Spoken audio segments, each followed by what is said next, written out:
back. You're watching and listening to Breakfast with Stephen and Angela. Let's go through the papers for you. And joining us this morning is former Conservative advisor Claire Pearsall and her lovely husband, the political editor of the Sunday Mirror and Sunday People, Nigel Nelson. Aren't you glad we're sitting between them? Oh, yes. it could get feisty because we're starting with the Sunday Telegraph and Liz Truss. Oh, yes. Don't tell me you agree on this one. We probably do broadly, actually. Really? Yeah, Probably I think we both think she was a useless Prime Minister, basically, don't we? Yeah. Short-lived. Oh, well, moving on then.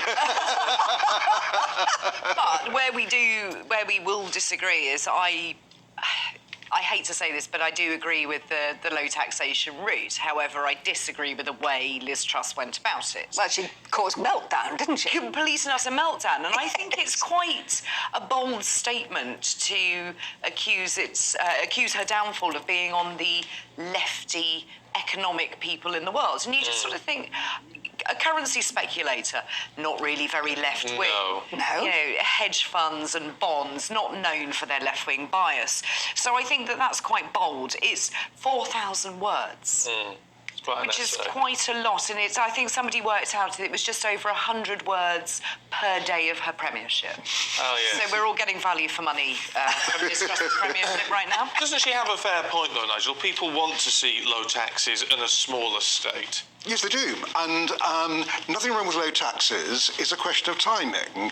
If you're facing a cost of living crisis, an NHS which is beginning to collapse, social care not sorted out, they should be the priorities before you start thinking about lowering taxes. Don't we get those priorities funded by pushing on growth? Well, that is the Liz Truss argument, but obviously growth comes down the way that if you start reducing taxes, you have less of a tax take coming in, which would pay for those things. I mean, I sat there in the House of Commons watching that budget, and as it progressed, I just thought, this is completely bonkers.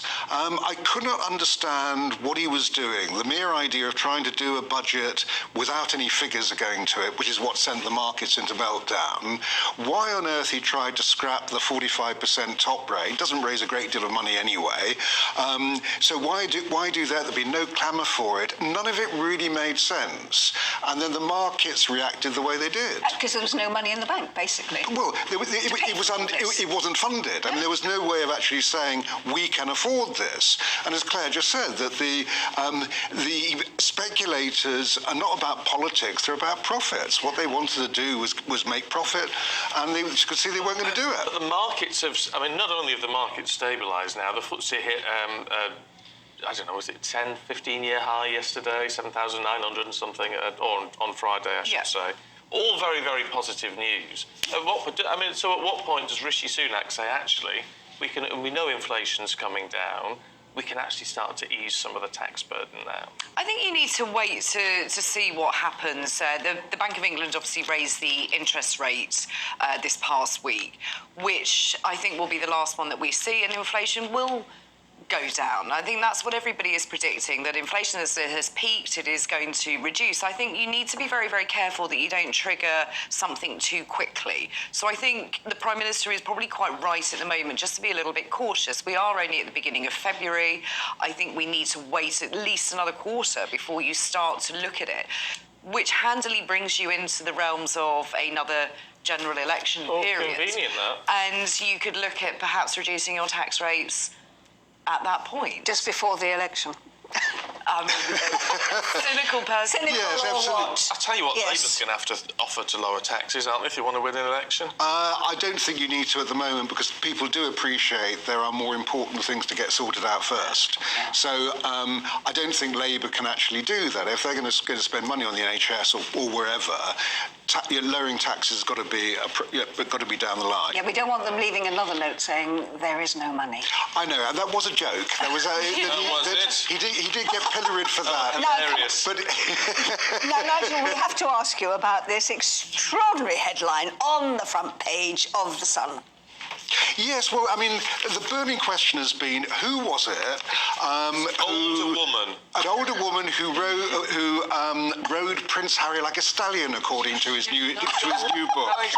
Too much information at this time of the morning. And it turns out that she is a former groom at Highgrove called Sasha Walpole. She's only 2 years older than him. Yes. Exactly, yeah. Not I mean, he exactly. was 16 at the time and she was 18, so I suppose when you're that young... But that's the headline on the front of the Sun today. no. That's it. 70. I took Harry's virginity. Front page of the Sun. Look at it. Anyway, she tells her story. The one thing she's a bit upset about is that at no point did Harry come to her and say, "Hey, I'm going to include you in my book. Is that okay?" Because quite clearly, You didn't name her. She didn't ask for publicity, she That's says the on point. the front of the Sun. I Yes. don't want publicity. she may have decided to cash in since on the basis that her name would come out eventually. She's a married mother of 2. What is she thinking coming out with this? I think that probably the money is rather good. Well, come on, we've got an editor sitting here of 2 tabloid newspapers. What sort of money would she have got for that? I've no idea. I've no idea what the 2 paid, but putting it together, I would think that's a 6-figure sum. Really? Six-figure sum. I mean, she's a little bit disparaging about Harry. In the Sun on Sunday, if you read the details. You're choosing your words very carefully, Stephen. Yes. But I do love the fact that the Sun on Sunday have also mocked up a little blue plaque Yes, they to have. put in the fields where the deed took place behind the pub in Wiltshire. It gets sillier and sillier. It does. I mean, it is brilliant. It removes everything, all of the politics that we're having to deal with. I think this story is Exactly. Yeah. In the Sunday People, Claire, you're looking at a column written by some bloke called Nigel Nelson. Yes. I hope he's paying you. Hopefully he'll just fill the dishwasher when we get home. That'll be lovely. But this is Yes. Forgot to do that. this was a particular event. We attended the Grand Prix a few years ago, which was fantastic at Silverstone. But unfortunately, Nigel's ears really aren't the best. He goes and has them hoovered out by the NHS so that he can hear. But unfortunately, misheard the nice waiter coming around with some lobster. So would you like lobster? And what Nigel actually heard was, "Are you lost, sir?" Oh. So quite indignantly... That's turned around and said, "No, understandable, no, no, Nigel. Well, It does indeed, sound I very thought so at the time, yes. But then sort of proceeded to look at me and say, "Well, that was lobster." It was like, "Well, yes. That's what the man said," and then was sort of outraged that he'd missed it. So the first outrage was that someone was asking me if I was lost. Well, good Lord, no, I know exactly where I am. And the second bit was that I seemed to have missed out on the lobster that was going around. Oh. So you went straight off for a microsuction after that? Indeed, yeah, just get the ears cleared out, yes. Yeah. It's just wax then, is that just... Yeah, it's a build-up, and so microsuction, nowadays they don't syringe anymore because doctors think it might cause infection. So it's microsuction, which feels like you're having your head vacuum cleaned. It's quite painless, it's very quick, so it works very well. But that now is the preferred procedure. But you can hear us now, Nigel. I can hear you now perfectly, thanks, Angela. Would you like some lobster? No, I tell you what. I was wondering where breakfast had gone. Can I say, I don't think lobster's very socialist, Nigel. No, I was invited in by some Tory bigwigs to the VIP section, so that's how it happened. Sometimes Tories can be useful. Yeah, and I would like to know what the 2 of you are going to be watching on telly tonight. Oh, just that one show that everybody's there, Happy Valley. Absolutely, Happy Valley, yes. And is it miss all over the tonight. papers today? Yeah, wouldn't miss it tonight for anything. What is interesting is the Sunday Express have come out with 5 different endings they think are most likely, and each one of them will involve the death of the villain, Royce, in the piece. So it rather just depends how he dies now. So one suggestion is that young Ryan, Sarah Lancashire's grandson in the series, will shoot him. It may be that her sister, Claire, who she's fallen out with in in the series will shoot him. I know you have to be a. He's getting shot then, one way or another. It looks like he gets shot, yeah, but according to this, he'll get shot one way or the other. Yeah. Don't think so. What do you think? Oh, I think he will. But I think Yes. the last one here, so this is the sort of the flaky husband or partner of the sister. Catherine Boyce's sister. Yeah. And it's him that does it, him that does the dirty deed. And when you sort of look at him, he's the most unlikely character. So I sort of favour that outcome. Yeah. But either way, it's had us all gripped. It's such a superb show. You do realise we are talking about something that somebody in this I've never room seen it. has never seen. Never You have to. seen. You absolutely Then get it on catch up because you'll really enjoy I it. haven't got it. I've only got. I've got Amazon Prime. I've got Netflix and I've got the GBNEWS app. But he hasn't got the BBC. He's I've not got the what. BBC. So he doesn't know what we're talking about. You're missing out. It is the most fantastic show. Yeah, I There are think- very, very few things on television that we watch. We tend to watch streaming services as well, but this is just so superb. And what's really good is the place where it's filmed, the area, Hebden Bridge, has now had a boom in tourism. Well, Hebden Bridge is lovely. Absolutely I didn't know it is. was shot there. Yeah, and places like Halifax and Doncaster, where Can I it's just also- say, though, you're talking about people getting shot and dying, which is not very woke.